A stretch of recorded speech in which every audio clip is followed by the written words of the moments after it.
नमस्कार साथियों, आप भी क्लास 10 के छात्र हैं और 2026 में आपका एग्जाम होने वाला है। तो यह वीडियो आप लोग बिल्कुल ही लास्ट तक देखिएगा, क्योंकि इस वीडियो में हम लोग वैसे क्वेश्चन लेकर आए हैं सोशल साइंस यानी सामाजिक विज्ञान का, जो आपके एग्जाम के लिए एकदम वीवीआई क्वेश्चन यानी इंपॉर्टेंट है। जो बच्चा इस वीडियो को लास्ट तक देख लेगा, समझिए उसका लगभग 10 से 15 नंबर इस वीडियो से क्लियर हो जाएगा। तो एकदम आपको लास्ट तक देखना है और एक एक क्वेश्चन को याद कर लेना है। तो चलिए क्लास को स्टार्ट करते हैं।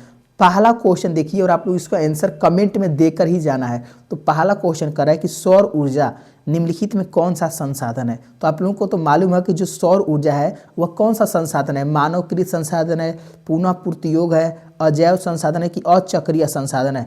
तो याद रख लेंगे पुनः पूर्ति योग संसाधन है। कैसा संसाधन है? पुनः पूर्ति योग। ऑप्शन बी एकदम आपको याद कर लेना है और यह मोस्ट वीवीआई क्वेश्चन है। दूसरा क्वेश्चन देखिए जो कि मोस्ट वीवीआई क्वेश्चन है कि सुंदरवन है। सुंदरवन तो सारे बच्चों को मालूम होगा पश्चिम बंगाल में है। कहाँ है? पश्चिम बंगाल में है सुंदरवन। ऑप्शन बी एकदम आपको याद कर लेना है। अब देखते हैं तीसरा क्वेश्चन कि निम्न में से कौन सी मिट्टी सर्वाधिक उपजाऊ है। तो देखिए जो सर्वाधिक उपजाऊ वाली मिट्टी है कौन सा हो जाएगा? तीसरा का आंसर क्या हो जाएगा? कह रहे कि पर्वतीय कि मरुस्थलीय कि जलोढ़ की पीली। तो एकदम आपको याद कर लेना, तीसरा का आंसर हो जाएगा जलोढ़ मिट्टी। जो सबसे उपजाऊ मिट्टी होती है वह जलोढ़ मिट्टी होती है, ध्यान रखेंगे। यानी कि सारे बच्चे कमेंट में सी आंसर जरूर लगाएंगे। और देखिए आप लोग अभी तक वीडियो को लाइक नहीं किए हैं तो एक बार सारे बच्चे मिलकर लाइक कर देंगे। और अभी तक जो चैनल को नहीं सब्सक्राइब किया है ना बाबू, यही लास्ट मौका है, बस मेहनत कर लीजिए और चैनल को जरूर सब्सक्राइब करेंगे ताकि क्लास आपको रोज मिलता रहे। चौथा कैंसर लगाइए। प्राकृतिक गैस पाई जाती है। जो प्राकृतिक गैस होती है किसके साथ पाई जाती है? यूरेनियम के साथ कि कोयले के साथ कि खनिज तेल के साथ कि चूना पत्थर के साथ? याद रख लेंगे चार का जो आंसर हो जाएगा वह खनिज तेल के साथ पाई जाती है। किसके साथ पाई जाती है? खनिज तेल के साथ। ऑप्शन सी आपका सही हो जाएगा। जो जो क्वेश्चन बता रहे हैं वो एकदम अच्छे से इसको याद कर लेंगे। पांचवा क्वेश्चन है कि तट रेखा से कितने किलोमीटर क्षेत्र की जो सीमा है अपवर्जक आर्थिक क्षेत्र कहलाता है। तो तट रेखा से कितना किलोमीटर? तो आपको तो मालूम होगा 200 किलोमीटर। कितना किलोमीटर? 200 किलोमीटर। जो जो बच्चे बी लगा रहे हैं बहुत बढ़िया, ऑप्शन बी याद कर लेंगे। अब देखते हैं छठवां क्वेश्चन। सबसे घटिया कोयला है। छठवां का आंसर क्या हो जाएगा? सबसे घटिया कोयला। यानी कोयला चार प्रकार के होते हैं, जिसमें से सबसे घटिया कौन होता है? पीट होता है। और सबसे उत्तम प्रकार का एंथ्रासाइट होता है। तो इसका जो आंसर हो जाएगा ऑप्शन डी हो जाएगा, सबसे घटिया प्रकार का कोयला। तो कोयला कितने प्रकार का होता है आप लोग कमेंट में जरूर बताइएगा। अब देखते हैं अगला क्वेश्चन। चौथा क्वेश्चन करा है कि सॉरी बच्चों, सातवां क्वेश्चन कि गोविंद सागर कृत्रिम जलाशय संबंधित है।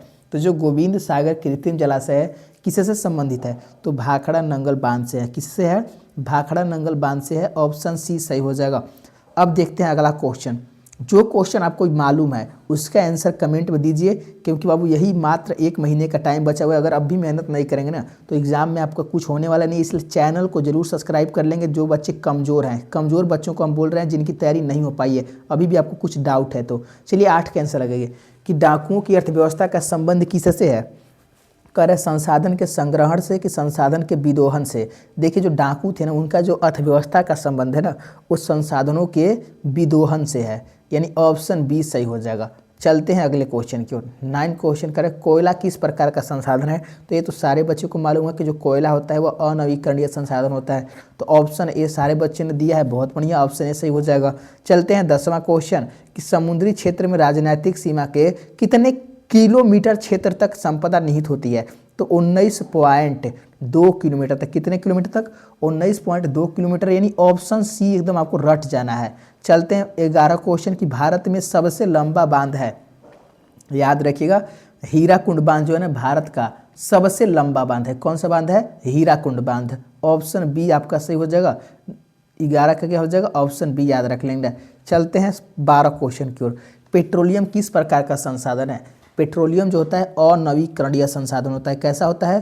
अनवीकरणीय संसाधन होता है। ऑप्शन ए आप लोगों को एकदम रट जाना है, ऑप्शन ए सही हो जाएगा, क्योंकि ये सोशल साइंस का क्वेश्चन है बाबू, जो कि हर एक बच्चे को मालूम होना चाहिए। 13 कैंसिल है कि काली मृदा का दूसरा नाम क्या होता है? जो काली मिट्टी होती है इसका जो दूसरा नाम होता है रेगुड़ मृदा होता है। क्या होता है? रेगुड़ मृदा। ऑप्शन डी सही हो जाएगा।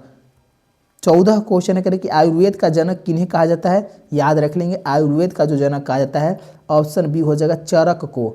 चरक को आयुर्वेद का जनक कहा जाता है, बी सही हो जाएगा। चलते हैं अगले क्वेश्चन की ओर। 15 क्वेश्चन कि सोपानी कृषि किस राज्य में प्रचलित होती है।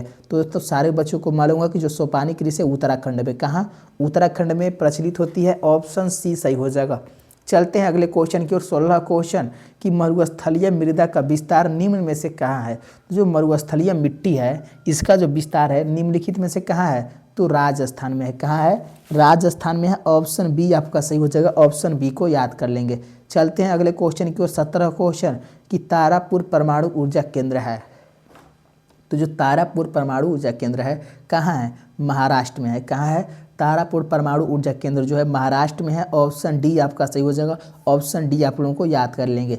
चलते हैं 18 क्वेश्चन की ओर कि हीराकुंड बांध है। तो जो हीराकुंड बांध है कहाँ है, कर्नाटक में है कि तमिलनाडु में है कि बिहार में है कि उड़ीसा में है। तो हीराकुंड बांध जो है 18 के याद रख लेंगे, उड़ीसा में है। कहाँ है, उड़ीसा में है। ऑप्शन डी बिल्कुल सही हो जाएगा, एकदम आपको रट जाना है। चलिए 19 का क्वेश्चन का आंसर दीजिए कि निम्नलिखित खनिजों में कोर्डमा किससे संबंधित है। कोर्डमा जो खनिज होता है बक्साइड से नहीं, अभ्रक से। किससे संबंधित होता है, अभ्रक से होता है। ऑप्शन बी आपको याद कर लेना है। चलिए इससे पहले बाबू आप लोग देखिए 20 क्वेश्चन तक आ चुके हैं। अभी भी अगर लाइक नहीं किए तो आप लोग लाइक कम से कम कर दीजिए, क्योंकि बहुत सारे बच्चे ऐसे होते हैं जो कि लाइक नहीं करते हैं। और जो चैनल को नहीं सब्सक्राइब किया बाबू, लास्ट मौका है, प्लीज़ कर दीजिए, क्योंकि इसमें आपका एग्जाम का मार्क्स जो है बढ़ जाएगा। क्योंकि जो क्वेश्चन कराते हैं बाबू एकदम इंपॉर्टेंट क्वेश्चन, एकदम इसको याद कर लेना है।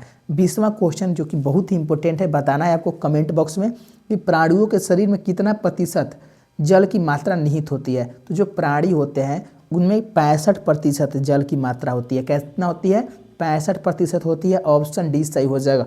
अब देखते हैं अगला क्वेश्चन 21 क्वेश्चन कि कौन सी मिट्टी कपास की खेती के लिए सर्वोत्तम मानी जाती है। तो कपास के लिए तो काली मिट्टी मानी जाती है। कौन सी मिट्टी, काली मिट्टी मानी जाती है। देखिए किस ऑप्शन में दिया हुआ है, ऑप्शन डी में दिया हुआ है काली मिट्टी। एकदम ऑप्शन डी को याद कर लेना है। जो डी लगा रहे हैं बहुत बढ़िया।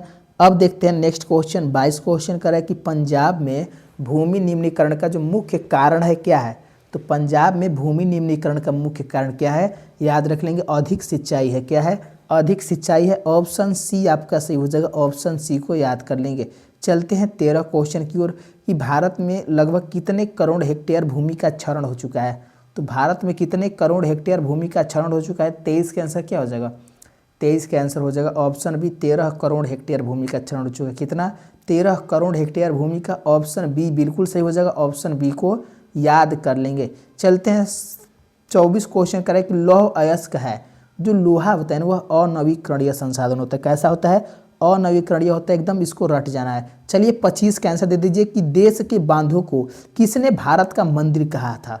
तो याद रखेंगे तो सारे बच्चों को याद होगा। तो इसका आंसर आप लोगों को कमेंट में देना है। तो 25 क्वेश्चन कराया है, जो कि आप लोगों को कैसा लगा क्वेश्चन। और देखिए बाबू अभी तक लाइक और चैनल को सब्सक्राइब नहीं किया, जरूर कर लेंगे और अपने दोस्तों को शेयर करेंगे, क्योंकि ये बहुत ही इंपॉर्टेंट क्वेश्चन था। तो देश के बांधों को किसने भारत का मंदिर कहा था, ये आप लोगों को कमेंट बताना है। पंडित स्वामी विवेकानंद ने, पंडित नेहरू ने, महात्मा गांधी ने कि राजेंद्र प्रसाद ने। तो मिलते हैं अगले क्लास में फिर ऐसे ही क्वेश्चन लेकर। धन्यवाद दोस्तों।